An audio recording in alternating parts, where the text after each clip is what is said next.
First and Goal 17 Media. Welcome to Lead with We. I'm Simon Mannering, and today I'm speaking with Kareem Gahed, CEO of John Hardy, a fine jewelry brand that's deeply committed to ethical production, who'll share with us how your brand can embody purposeful values and initiatives that build your business, and how to be an exemplar within your industry to transform it for the better, and how and when to respond to the multiple challenges all brands face to be both authentic and impactful. Kareem, welcome to Lead with We. Thank you so much for having me, Simon.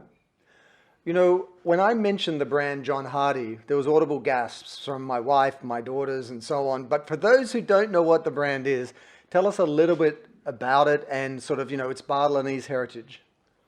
Sure. No, that's great hearing that there is resonance there. But for those who don't know it, we are a fine jewelry brand that sort of started in the 70s out of a vision from a gentleman with the namesake of this brand.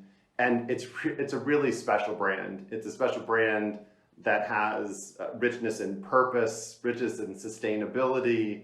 Again, built from a foundation over 50 years ago. It started in Bali, and there's a deep connection to community there and a nature that is just sort of baked into the culture. Don't know if you've been there or not, but it is quite it's quite grasping when you get there. You are just automatically sucked into the culture. And as we've grown over those decades, as a business and as a jewelry brand, we continue to just come back to those Balinese roots. It's really important for us to stay very true to that. And I think the core of our company, it is around artisanship, community, sustainability, and activism, again, core to the Balinese heritage. And those pillars really embody everything that we do. I think that's really interesting what you're saying. I mean, was it sort of a function of the local culture that really informed the brand and why the brand was born? Or is it something that you've layered on top? Which way has it worked? No, it really is. It starts with the culture. It starts with the power and the magic from Bali. John, who was very interested to learn about the culture and was mystified by these artisans and their jewelry making process, and not just jewelry making process, just everything that artisans do and how they lived their life on an island. And then those core values continued, and we sort of just mold and nurture those values throughout that time. We, of course, have added some things to some of those pillars, like activism, because we do want to be relevant in changing the world to be a better place. But the core essence of the brand all started at the beginning in Bali. And I was really excited to talk to you because there's sort of three areas that are all interesting in their own right, but together it's super interesting, which is you're a smaller brand compared to the big global companies out there. You're rooted in Balinese heritage and so on, but also you were purposeful and sort of mission driven out of the gate. So the triangulation of those three is really, really interesting.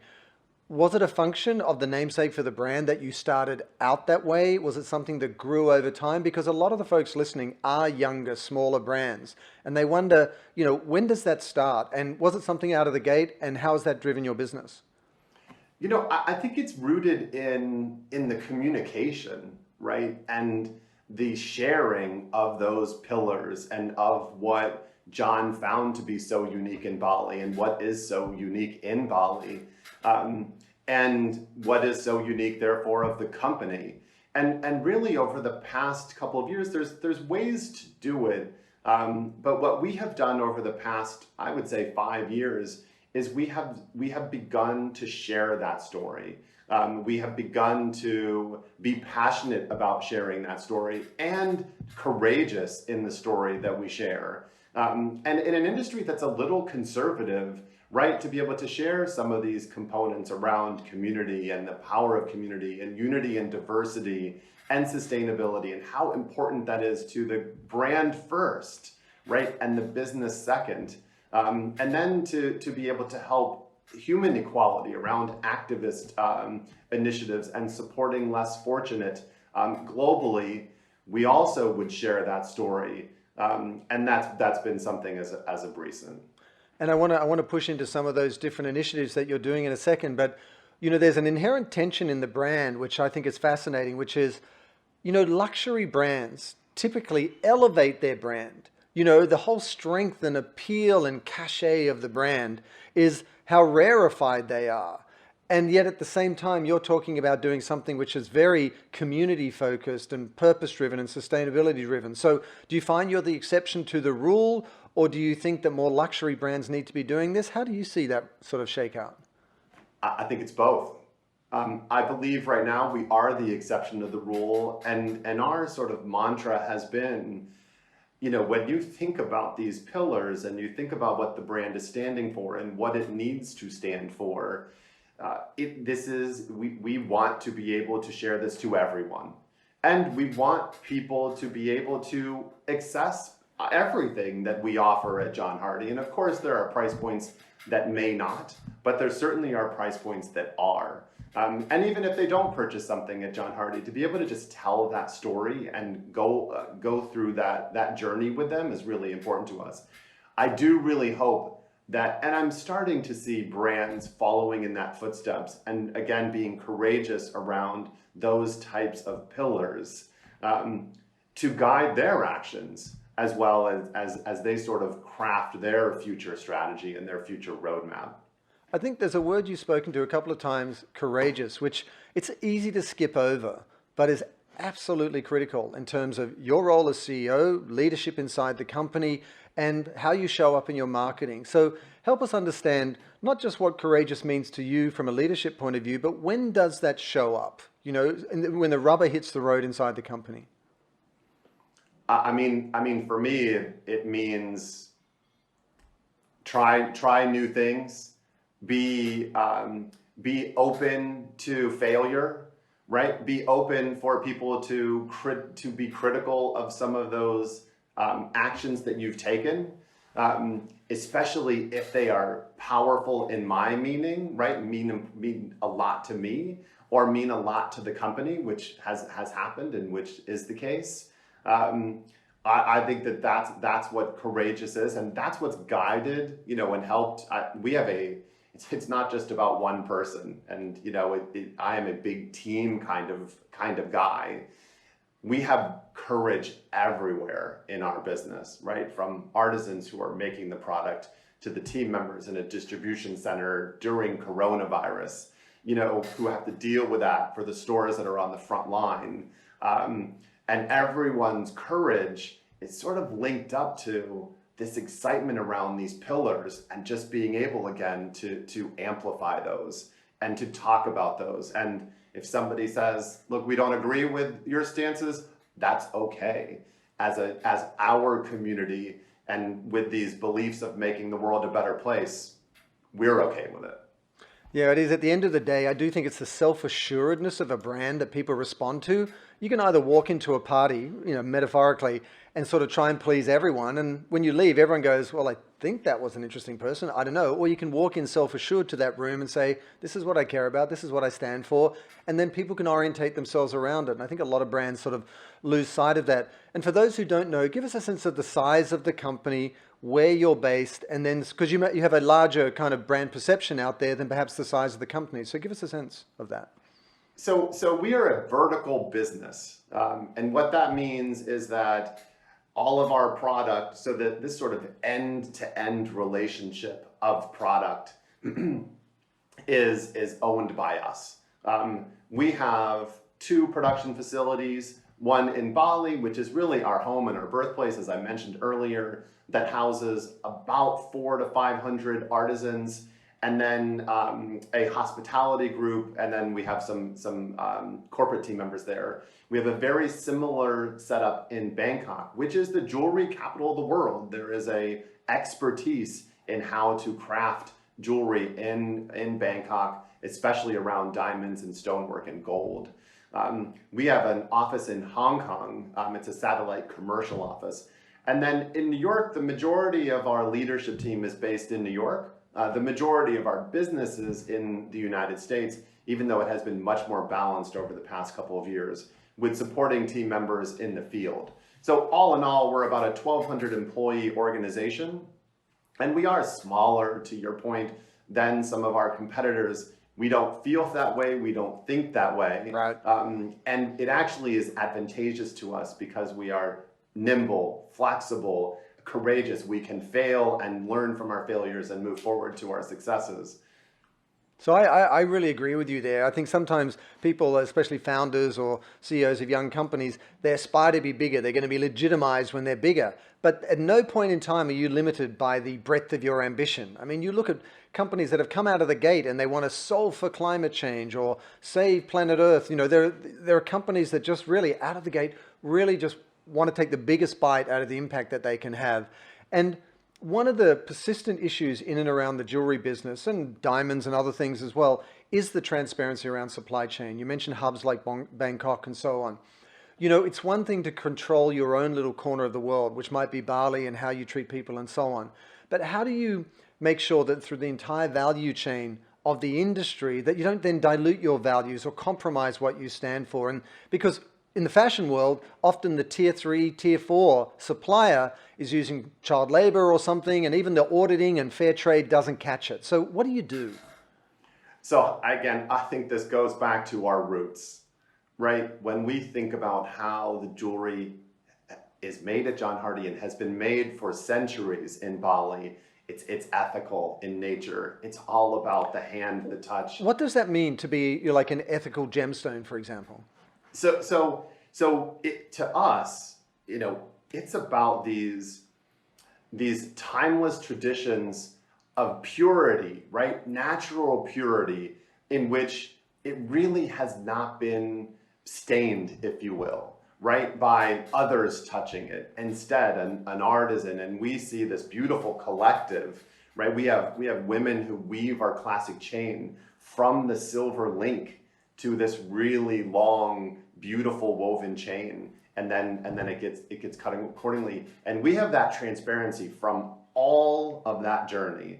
We work closely directly with suppliers and full transparency on suppliers from our metals, which are all reclaimed silver and gold. And then same with our stones, ethically sourced stones. We are a part of RJC, which is the Responsible Jewelry Council, which helps specifically in this sector of jewelry and watches to help brands, and we are a part of that, to understand how to be more sustainable and how to help this planet. And then we also follow the Kimberley process, which relates specifically to stones and making sure they're conflict free. So right. Us being a vertical company is more than just this end-to-end component. It's understanding every single mechanism in which our jewelry touches and then ends up into a client's hand.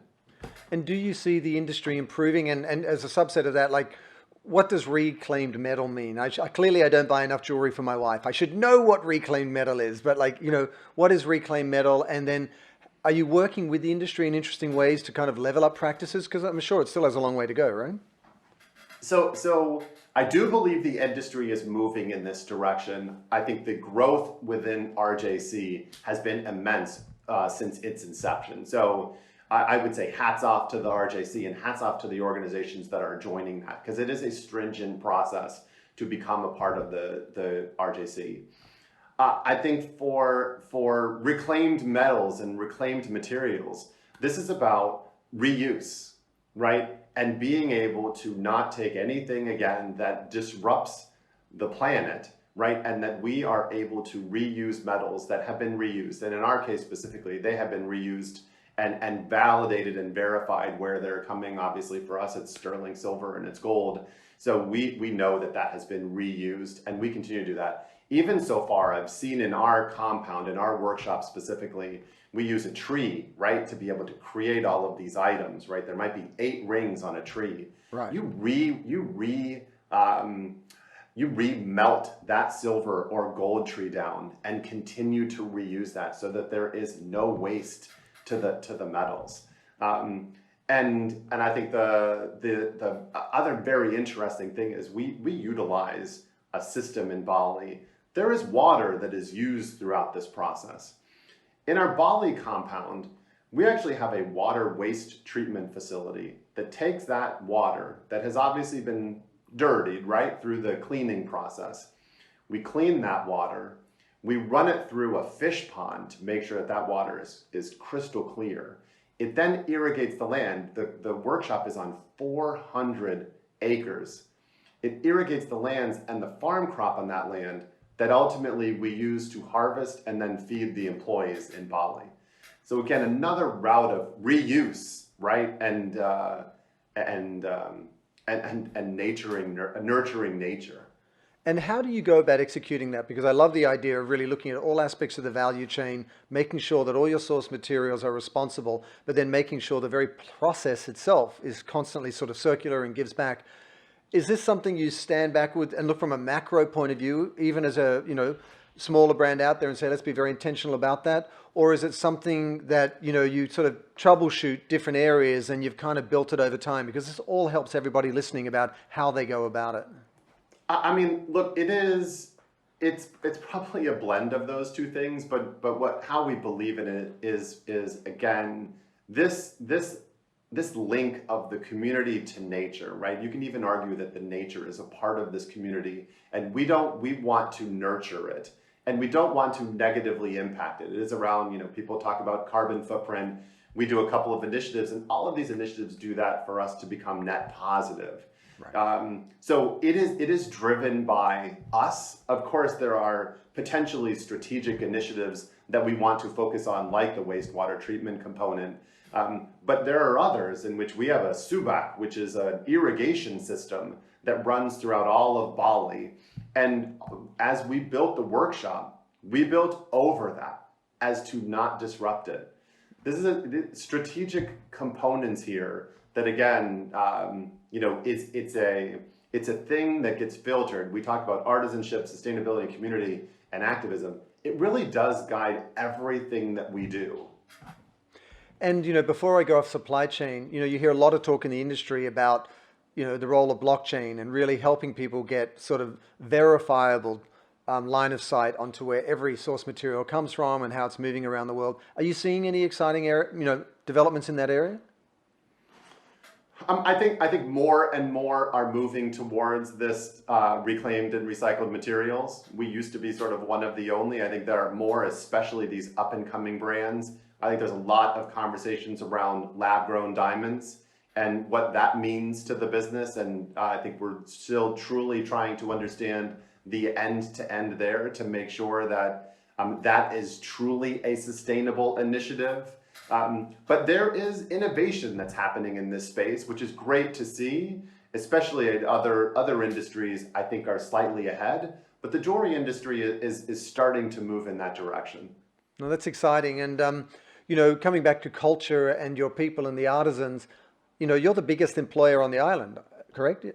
So that puts a huge onus on you to not only recognize those intrinsic values that make the whole culture so special, but to nurture them, protect them, look after the people. What are some of the things you do there to make sure that you have that social license to operate, that the artisans want to work with you? I mean, for us, it is around making sure their working experience is an amazing experience. In not only from a brand component, the team members in Bali are so proud of the work that they do. This is their work. You see in the pictures and the assets that we share, their hands, right? I'm wearing pieces of jewelry. It's from someone's hands.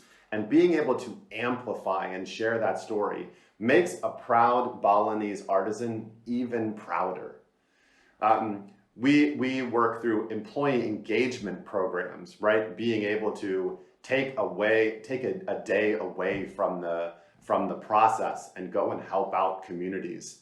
I think they are very proud, not only about telling their story about the handcrafted nature of the jewelry, but also how we support others within that community. Less fortunate, we have programs in which we support Balinese orphans that work in our workshop. So they get really, and we listen. We have this past week, and we do them every 2 months, we have an all hands call that brings all four of the entities together. We take questions and we listen and we provide surveys and we answer some of the questions and we provide high-level updates. And I think that that goes back to that team component.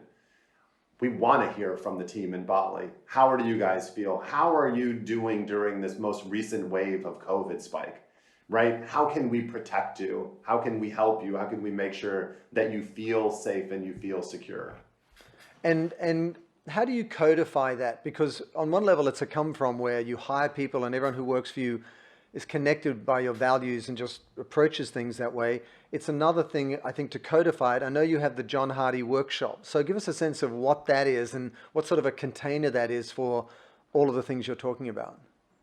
Yeah, so the workshop, it's a special place. It's sort of nestled in a very remote part of the island.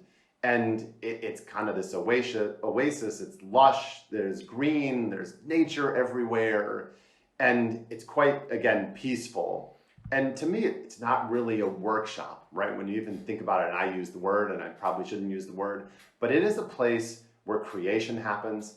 All of the product is designed there, hand-sketched by a team of designers that are adjacent to where the actual product is made. You get to see that interaction and that sharing. Everybody is sharing within the workshop. And it's just, again, quite harmonious with our surroundings, with the community. And look, the compound is made out of green materials. Here's something really interesting. If John Hardy decided to move locations in Bali and close the workshop and the boutique down and all of the structures, it's made out of bamboo. In 3 months, it would all be a part of nature with no impact, no negative impact. What is above and beyond the reputation and you get more followers and people will stay and work with you longer? Is there any other ROI that you can point to really help people understand that when you come from with a business is really grounded in the role that the brand plays in other people's lives, it's actually good for their business? What would you share? I think the most important thing for us isn't necessarily about the followers or the immediate gratification, right? And potentially a purchase, right? It's a long-term view and a long-term vision. Being able to share the story with multiple generations, especially the younger generation, which isn't something that John Hardy necessarily as a company did until, again, the last few years. And being able to talk to them and listen to them. So when you think about followers on Instagram, yeah, okay. But what's interesting are the commentary, right? It's the commentary from social outlets. It's the commentary when someone visits our workshop in Bali. It's the commentary from somebody having a fantastic experience by shopping online. Or it's the commentary from, how we supported Earth Day or Black History Month.